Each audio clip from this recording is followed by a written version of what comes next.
저희가 말씀의 빛 가운데서 아버지 하나님 주님의 영광을 보고 소망 가운데 오늘 주신 하루를 살기 위해서 이 아침에 나와사오니 하늘문을 여시고 성령님의 기름 부음을 통하여 우리에게 은혜를 주시고 진리를 깨닫고 진리 안의 소망 속에 아버지 하나님 오늘도 주님을 찬송하며 감사하는 하루가 되게 하옵소서. 잠들어 있는 지체들에게도 동일한 은혜를 내려주시고 이제는 잠에서 깨어서 빛 가운데 거하는 모두가 될 수 있도록 도와주옵소서. 우리 구주 예수 그리스도의 이름으로 감사하며 기도합니다. 아멘. 시편 68편 7절부터 10절까지 보겠습니다. 오 하나님이여, 주께서 주의 백성들 앞에 나가시어 광야를 질러 행진하실 때 셀라. 땅이 진동하며 하늘들도 하나님의 면전에서 떨어지고 신의 산도 하나님 곧 이스라엘의 하나님의 면전에서 요동하였나이다. 오 하나님이여, 주께서는 흡족한 비를 내리시어 주의 유업이 곤비할 때에 주의 유업을 견고하게 하셨나이다. 주의 회중이 그 안에 거하였으니 오 하나님이여, 주께서는 가난한 자를 위하여 주의 선하심을 마련하셨나이다. 아멘. 오늘 여기까지만 보겠습니다. 하나님의 말씀은 언어로 기록되어 있고 한국 사람들에게는 한국말로 기록이 되어 있습니다. 여기 성경에 기록된 이 언어는 초등학교 한 6학년 정도만 되면 다 알 수 있습니다. 그게 그 말이 무엇인지 알 수 있어요. 그런데 성령의 기름 부음이 없고서는 깨달을 수가 없습니다. 그 말이 어떤 것은 알지만 이것이 무엇을 의미하는지 깨달을 수가 없습니다. 그렇기 때문에 많은 신학자들이 이 말씀을 깨닫지 못해요. 깨닫지 못하니까 영적으로 해석을 합니다. 깨닫지 못한다는 건 이해가 안 가는 거예요. 그러니까 말 뜻은 아는데 이게 말이 무엇인지는 아는데 그것이 이해가 안 가니까 그것을 영적으로 돌려서 얘기합니다. 이 사람들이 바로 소경들이고 이 사람들이 거짓 교사들입니다. 그런데 대부분의 사람들이 거짓 교사를 따라가고 있고 신학교에서는 지금 다 알레고리 그래서 전부 영적으로 해석을 합니다. 신학교만 갖다 놔면 다 소경이 돼서 나온다 이거예요. 예? 하나님의 말씀은 성령의 기름 부음이 없으면 알 수가 없습니다. 여기 7절에 셀라라는 말이 나옵니다. 하나님이 말이죠, 백성들 앞에 나가셔 광야를 질러 행진하실 때 셀라. 셀라, 이것은 환난 때 있을 일을 여기서 또 얘기해 주죠. 이건 과거에 지나간 사건이 아니라 앞으로 일어날 사건이다. 9절의 비도 이거는 진짜 비를 얘기하는데 지금 대부분이 뭐 비 그러면은 성령의 비, 단비 자꾸 이렇게 생각하는데 비는 비입니다. 비는 비죠. 그렇기 때문에 그걸 영적으로만 너무 해석하니까 이 비를 잘못 깨닫게 되는 거예요. 7절 보니까 오 하나님이여, 주께서 주의 백성들 앞에 나가시오 그랬습니다. 나가시오. 나가시니까 어떤 일이 벌어졌습니까? 땅이 진동했습니다. 하늘들도 떨어졌습니다. 그런데 옛날에 이런 일이 일어난 적이 없어요. 지구 전체가 흔들린 적이 없단 말이에요. 땅이 흔들렸다는 게 뭐 LA에 지진이 났다는 얘기 아니에요. 이건 지구가 흔들렸다 이런 얘기예요. 하늘들이 떨어진 적이 없어요. 그런데도 대부분의 신학자들은 이걸 영적으로 해석해요. 영적인 진동이다. 뭐 영적으로 하늘이 떨어졌다. 그러면 또 다들 믿어요, 그거를. 하나님의 말씀은 어린아이가 돼서 기도할 때 성령의 기름 부음을 통해 하는 거죠. 절대 그렇지 않습니다. 과거에 신의 산이 요동한 적이 있습니다.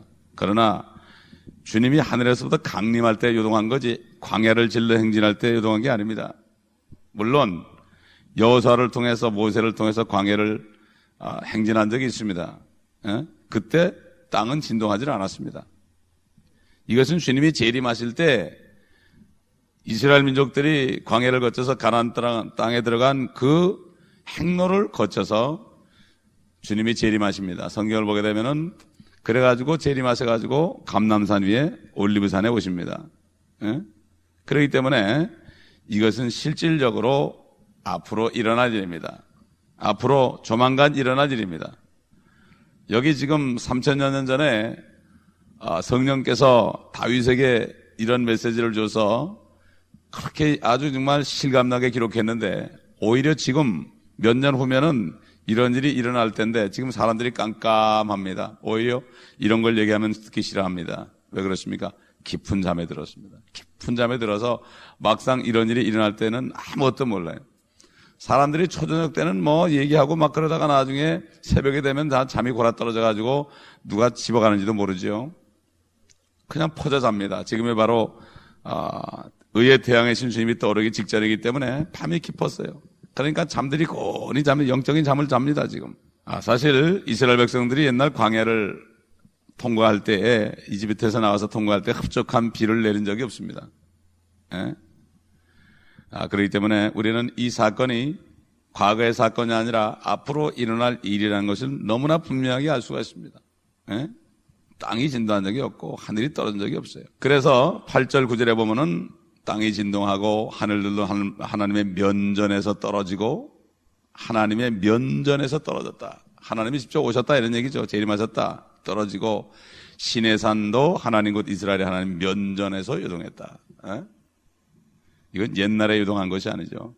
옛날에는 불이 내려왔습니다. 주님이 강림하실 때. 물론 지진이 났습니다. 그 당시도. 그러나 이때는 주님이 오실 때, 주님이 광야를 질러 행진하실 때 일어난 거예요. 옛날엔 주님이 하늘에서 강림하신 거죠. 이게 분명히 다른 거죠. 그래서 9절에 흡족한 비를 내리시어 주의 유업이 곤비할 때 주의 유업을 경고케 하셨나이다. 이 비에 대해서는 다른 선지서에 보면 나옵니다. 자, 10절 보게 되면 주의 회중이 그의 안에 거하였으니 오 하나님이여 주께서는 가난한 자를 위하여 주의 선하심을 마련하나이다. 이 시편에 보게 되면은 가난한 자라는 말이 많이 나옵니다. 가난하다. 사실 이스라엘 민족들이 이집트에서 나왔을 때는 부자로 나왔습니다. 그들이 노예 생활 400년 했지만 그들이 나올 때는 금은 보화를 다 뺏어서 나왔습니다. 아주 부자였습니다. 지금 이스라엘 사람도 보석 금은 보화가 많죠. 부자들이에요 다. 그들이 광야에서 불평한 것은 그들이 가난해서 불평한 게 아니라 참 그들이 물과 생선과 그 다음에 마늘, 부추 같은 거, 이런 것들 때문에 불평했지, 가난해서 불평한 게 아니에요. 예? 가난해서 불평한 게 아니에요. 요즘에 사람들도 가난해서 불평한 게 아니에요. 미국 사람에서 가난한 사람 별로 없습니다. 있는 것은 생각 안 하고 불평하죠. 그렇기 때문에 이 가난한 자라는 것은 옛날 세계대전 때 이스라엘 민족들이 나치에 의해서 완전히 재산이 몰수당했죠. 그래서 가난해졌습니다. 마찬가지로 환란 때에도 히틀러보다 더한 적 그리스도가 이스라엘 사람들의 모든 것을 다 또 완전히 뺏을 것입니다. 그때. 예? 뺏을 것이에요. 그러니까 이스라엘 사람들은 또 가난해지는 거예요. 그 성경에 가난한 자, 가난한 자, 가난한 자 이런 말이 많이 나오죠. 그래서 특별히 야고보서에 보게 되면은 앞으로 어떤 일이 벌어질 것인가. 야고보서 2장 5절 6절 보면 나의 사랑하는 형제들아 경청하라. 하나님께서는 이 세상의 가난한 자들을 택하시어 믿음 안에서 부유하게 하시고 자기를 사랑하는 자들에게 약속하신 그 왕국의 상속자로 삼으신 것이 아니냐. 이건 야고보 기자가 이스라엘의 12지파에게 편 편지입니다. 이제 환란 때는 이렇게 되겠지만 왕국의 상속자다. Thy kingdom come. 너희는 이렇게 기도하라. 왕국이 임하옵시며 나라에 임하옵시며 왕국이 임하옵시며. 그랬죠. 바로 하나님이 이 땅에 오셔서, 아들 하나님이 이 땅에 오셔서 왕이 될 때 그 왕국을 이야기해요. Thy kingdom come. 왕국이 임하옵시며 하늘에서 뜻이 이루어진 것처럼 이 땅에서도 이루어지이다. 이렇게 기도하라. 결국 그들이 환란 때 다 뺏길지만 결국은 주님이 재림하실 때, 주님의 나라가 임할 때, 왕국이 임할 때 상속자들이 될 것이다. 그런데 너희는 가난한 자들을 멸시하였도다. 부자들은 너희를 압제하고 또 재판석 앞으로 끌고 가지 아니하느냐. 유대인들은 그때 다 재판소에 끌려갈 겁니다. 옛날 히틀러도 그들을 다 재판해가지고 다 죽였습니다. 이들은 그리스도를 죽인 자들이다. 그래가지고 그 죄를 씌워가지고 만방에 이들은 죽어 마땅하다. 그래서 죽인 겁니다. 그렇기 때문에 유대인들은 아직도 크리스찬들을 미워합니다. 왜 그랬습니까? 히틀러가 자기가 가톨릭이고 크리스찬이라고 했기 때문에 유대인들은 크리스찬 그러면은 그 옛날 히틀러를 연상하고 싫어하는 겁니다. 우리가 그걸 잘 알아야 돼요. 그들이 왜 그리스도인을 싫어하는지 그 이유를 잘 알고 복음을 전해야 됩니다. 그렇지 않으면 오해하는 거예요. 왜냐하면 히틀러가 결국 나치당이 캐톨릭 신자들로서 그들이 크리스찬이라고 자처했기 때문에 그들은 지금도 그렇게 생각하고 있습니다. 지금 오늘 본문의 말씀을 요약한다면은 주님께서 재림하실 때 시온산으로 오신다. 바로 이스라엘로 오신다 이거죠. 시온산은 특별히 유다 지파를 말합니다. 그런데 그때 시온산이 녹아버릴 것이다. 녹아버릴 것이다. 생각해 보세요. 옛날에 주님이 잠깐 산에 강림할 때도 불이 내려와가지고 난리가 났는데 주님이 이 땅에 오실 때 그때는 죽으러 오신 게 아닌데 녹는다. 그 앞에는 불이 삼킨다고 그랬어요. 그 불은 뭐 이 땅에 보는 그런 불 정도 아니에요. 원자폭탄보다 더 무서운 거예요. 옛날에 히로시마와 나가사키에 원자탄이 떨어질 때 그 주위에 뭐 넓은 지역이 다 녹아버렸어요. 다. 완전히 녹아버렸어요. 사람은 그대로 죄가 됐습니다. 하물며 하나님이 오실 때 어떻게 되는가. 두 번째로 그분께서는 이스라엘 앞에서 광야를 질러 바란산과 세일산을 지나서 행진하실 것입니다. 이건 바로 이스라엘 민족이 광야를 거쳐간 그 코스를 거꾸로 가시는 겁니다. 또 세 번째로 이스라엘은 이른 비와 늦은 비가 와서 농사를 했습니다. 그런데 그때 되면은 이 이른 비와 늦은 비가 한꺼번에 내립니다. 첫 달에 내려요. 첫 달에. 이런 일이 올 거예요. 엘리야라는 사람이 옛날 아하방 때 기도하니까 3년 동안 비가 오질 않았습니다. 엘리야는 다시 요한계시록 11장에 나오면 다시 이 땅에 내려옵니다. 그는 죽지 않고 올라갔기 때문에 내려와서 또 그가 예언하는 동안 비가 오지 않게 한다. 그는 3년 반 동안을 예언할 것입니다. 3년 반 동안을 예언할 것이다. 또 똑같은 그러한 일이 일어날 것이다. 아하방 같은 적그리스도 치하에서 엘리야가 또 내려와서 그의 입에서 불이 나올 것이다. 예언하면은 비가 오지 않을 것이다. 가뭄. 사실 비 오지 않으면 우리 인간은 아무것도 안 해요. 비. 하늘에서 비를 내려야 됩니다. 인간이 만드는 이 수돗물은 거기에 약품이 들어가가지고 농작물에게도 별로 좋지 않습니다. 하늘에서 비가 내려와야 농작물이 잘 자랍니다. 꽃밭을 만들어 보니까 수돗물을 줄 때는 별로 안 자라다가 비가 오면 잘 자랍니다. 비 속에는 화학물질이 들지 않았기 때문입니다. 이 하나님이 내려주는 비, 특별히 소나기를 복된 소나기라고 그러죠. 그래서 계시록 11장 6절 보면은 이들에게는 하늘을 닫는 권세가 있어서, 이게 모세와 엘리야죠. 그들이 예언한 날 동안 비를 오지 못하게 하고 물을 피로 변하게 하는 권세도 있어 원하는 때면 언제든지 온갖 재앙으로 땅을 치료다. 역사는 되풀이합니다. 사람들도 그래요. 역사는 되풀이한다. 구약에 있었던 사건이 다시 되풀이됩니다. 구약에 있던 적그리스도가 또 나타납니다.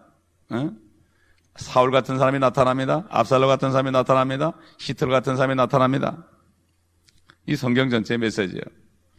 요엘 선지자를 통해서 이제 그 시온의 자녀들이 기뻐할 날이 올 것이다. 모든 게 다 지나가고 기뻐할 날이 올 것이다. 이스라엘이 회복될 때를 얘기했죠. 요엘서 2장 23절 보면 너희 시온의 자녀들아 그때에 즐거워하고 주 너의 하나님을 기뻐하라. 그때가 언젠가. 이는 그가 이른 비를 적절히 주셨으며 또 그가 너희를 위하여 비를 내려주시되 이른 비와 늦은 비를 첫 달에 내리게 할 것이다. 첫 달에 이른 비와 늦은 비를 첫 달에 내리게 할 것이다.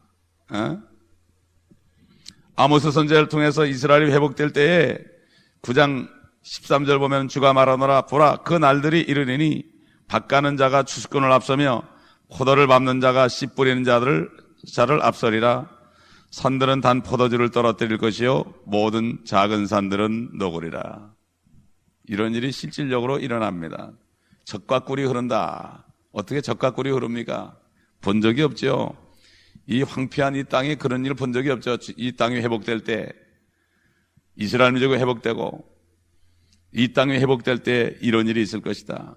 하나님께서는 그 자녀들을 통하여 뜻을 이룹니다. 그래서 너희는 이렇게 기도하라고 그런 거예요. 유대인들에게 너희는 이렇게 기도하라는 거예요. 이스라엘을 중심으로 해서 하늘과 땅이 회복되는 거예요. 그래서 이스라엘 자손으로 주님이 오신 겁니다. 그래서 주님께서 수가성년에게 구원이 유대인에게서 남이라 분명히 얘기했습니다. 구원이 유대인에게서 남이라. 유대인으로 오신 거지요. 네 번째로 지금 본문에 일어난 이런 사건이 일어날 때 어떤 일이 일어날 것인가? 사도행전 2장에 베드로가 설교할 때 성령께서는 이렇게 말했습니다. 사도행전 2장 19절로 20절 보면 내가 위로 하늘에서는 이적들과 아래로 땅에서는 표적들을 보이니 피와 불과 연기라. 그 위대하고 찬란한 주의 날에 오기 전에 해가 흑암으로 달이 피로 변하리라. 달이 핏덩어리가 된대요. 이 상상할 수 없는 일이죠. 그러나 누구든지 주의 이름을 부르는 자는 구원을 얻으리라. 참 이런 일을 본 적이 없으니까 믿질 않습니다. 이 일이 우리 코앞에 닥쳐 있는데 지금은 영적인 잠을 자니까 실감이 안 나는 거예요. 사람들이 실감이 안 나는 거예요. 저는 깊은 기도 안 가는데 이것을 빨리 깨우쳐주라는 소망을 받아요. 사명을 자꾸 주시는데 어떻게 하실지 모르겠어요. 예? 어떤 식으로 주님이 하실지 모르겠어요. 또 본문이 말씀하신 가운데 다섯 번째로 아까 얘기한 대로 가난한 자는 멸망의 아들에게 집이나 가정이나 땅이나 가족이나 재산, 돈, 음식, 의복까지 다 빼앗긴 이스라엘 사람들이에요. 그래서 주님이 이 땅에 영광 중에 오시게 되면 마태복음 25장에 모든 민족들을 심판할 때 양과 염소를 구분할 때 그랬어요. 양들에게 뭐라고 그런가 하면은 이는 내가 굶주렸을 때 너희가 먹을 것을 주었으며 내가 목마를 때 마실 것을 주었도다. 내가 나그네였을 때 대접하였고 또 내가 헐벗었을 때 입혀주었으며 내가 병들었을 때 문안해 주었고 내가 감옥에 갇혔을 때 찾아와 주었도다. 주님이 재림하셔가지고 민족들을 다 마놓고 한 거예요. 아, 우리가 언제 그렇게 했습니까? 그러니까 나의 형제 중 지극히 작은 자의 한 것이 나의 한 것이다. 이 얘기 뭐죠? 주님의 형제가 누구예요? 첫째는 이스라엘 사람들이죠. 그 다음에 우리죠. 예? 우리는 휴거돼가지고 주님하고 혼인잔치하고 잘 먹고 잘 살다가 내려왔는데 유대인들은 이 땅에서 고난을 받았거든요. 그들은 먹지 못했고 목마랐고 나그네로 이리저리 유했고 또 입을 것이 없었고 그러니까 병들었고 감옥에 갇혔고 이런 사람들을 도와준 이런 사람들을 양으로 해서 의인들은 그들을 의인으로 취급했습니다. 오늘날도 마찬가지입니다. 인류 역사 지금 이스라엘이 되고 수천 년 지나는데 그 나라를 도와준 민족이나 개인은 다 축복을 받았습니다. 그러나 이스라엘을 대적한 민족이나 개인은 다 망했습니다. 역사가 증명하는 거예요. 얼마 전에 갈보리 채플에 오는 목사님이 설교하는 거 그 얘기를 또 하더라고요. 역사적으로 증명한다. 너를 축복하는 자들을 내가 축복하고 너를 저주하는 자를 내가 저주하리라. 축복하는 사람이 수천만이 있어도 내가 그들을 축복할 것이다. 너를 저주하는 자는 한 사람이 있어도 그를 저주할 것이다. 아브라함에게 하신 약속에 아브라함에게 그 땅을 주셨습니다. 사탄이는 이 땅을 차지하고 그 하나님의 말씀이 이루어지지 못하기 위해서 이스라엘 민족을 지금도 공격하고 있는 거예요. 그래서 미국이 지금까지 이렇게 강대국으로 있는 이유 하나는 650만이라는 이스라엘 사람들을 지켜주고 유엔에서 이스라엘이 불리하게 결정될 때마다 미국 대통령들이 거부권을 행사함으로 미국을 도와줬습니다. 옛날에 1908년에 발포와 선언을 통해서 이스라엘 민족을 다 본토로 돌아가라 유엔에서 결정할 때 영국이 반대했습니다. 그러다가 영국이 완전히 런던이 이 독일의 폭격기로 인해서 초토화됐습니다. 초토화됐어요. 예? 그러므로 우리는 이 하나님의 뜻이 어디 있는가 이걸 알고 이 시편 말씀에 있는 메시지를 우리는 가피를 떠가지고 많은 사람들에게 줘야 됩니다. 시편 메시지. 얼마 전에 어느 장로님을 만났는데 그분이 나한테 그러더라고요. 우리 교회 어떤 자매가 그 장로님에게 이 시편 탭을 계속 보내줬는데 저 만나서 얘기해요. 시편에 이렇게 주님에 대한 얘기인지 몰랐습니다. 평생 주님을 믿은 장로예요. 성경 말씀도 천절을 배우는 분인데 천절을 다 지금도 암송하는 분인데도 시편에 이런 말씀이 있다는 걸 몰랐다고 그런 얘기를 하더라고요. 네? 우리에게 주신 사명입니다. 우리는 이것을 전파해야 됩니다. 기도하겠습니다. 아버지 하나님 감사합니다. 참 우리에게 사명을 주셨습니다. 옛날 침례인 요한, 세례 요한 그가 사명을 감당하다가 갔습니다. 우리도 아무것도 가진 것 없고 조직도 없고 우리를 변화할 만한 어떤 세상에 아버지 하나님이여 위대한 어떤 교단도 없고 아버지 하나님 이런 가운데 우리가 그리스도의 복음을 전하는 사명을 주셨습니다. 그저 주님의 말씀만을 증거함으로 옛날 요한처럼 광야에서 외치는 자의 소리다. 주님은 흥하고 나는 쉬한다는 이 한 생각을 가지고 끝까지 변치 않고 조직이 되어서 이 사역이 변치 않고 끝까지 한 사람 한 사람이 하나님께로 보내심 받은 자들이 되어서 주님의 오실 이 놀라운 영광의 복음을 증거하는 저희가 되게 하여 주시옵소서. 성도들이 다 깨어서 이제는 귀한 사명을 깨닫고 아버지 하나님 빛 가운데서 빛을 비추는 한 사람 한 사람이 되게 하여 주시옵소서.